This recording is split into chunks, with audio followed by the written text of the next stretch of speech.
نه منزلت نه و دولت ته احترام کوه، نه منزلت نه و دولت ته احترام کوه، که زما اوري انسانیت ته احترام کوه.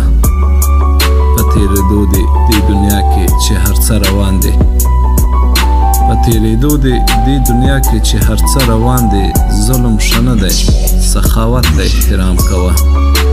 او په چا خندل ریشخند وهل دا خو اسانه کار دی، په چا خندل ریشخند وهل دا خو اسانه کار دی. ته په سختۍ و هر شخصیت ته احترام کوه. او بسم الله جانه هغه وخت ښیي چې ازار دی چاته نه رسیدی، هغه وخت ښیي چې هزار دی چاته نه رسیدی. د چا حریم د چا حیثیت ته احترام کوه. او فضل احمد حکیار صاحب وایي کوشش کوه چې له دروغو او فریب څخه تقوا ولرې. حکیار صاحب کوشش کوه چې له دروغو او فریب څخه تقوا ولرې. خپل په ټول ژوند کې حقیقت ته احترام کوه.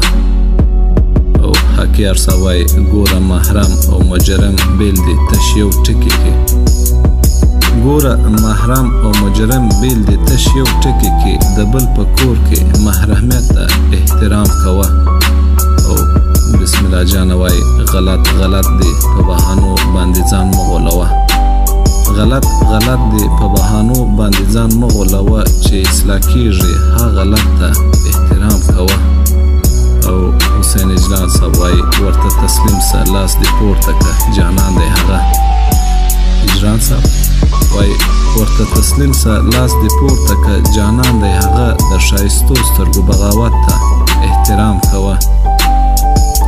او چې جامونه کتار کړي تل مسکی ده، چې جامونه کتار کړي تل مسکی ده. زموږ د ساقي دې ریاضت ته احترام کوه.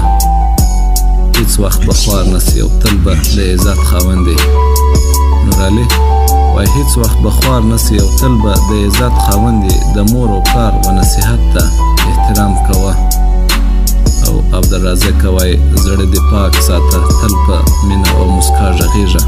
عبدالرازق وایي زړه دې پاک ساته تل په مینه او مسکا غږیږه. خپل په کلام کې صداقت ته احترام کوه. او عبدالرازق وایي دغه مو کور دغه مو کور دغه مو ګور شور او شوق دی، دغه مو کور دغه مو ګور دغه مو شور او شوق دی. د دې وطن و پاک عزت ته احترام کوه. او عبدالرازق وایي دلته غني دلته نجیب دلته خوشحال اوسېدی. رازق جانه وایي دلته غني دلته نجیب دلته خوشحال اوسېدی. ګوره د دې ملک شهامت ته احترام کوه.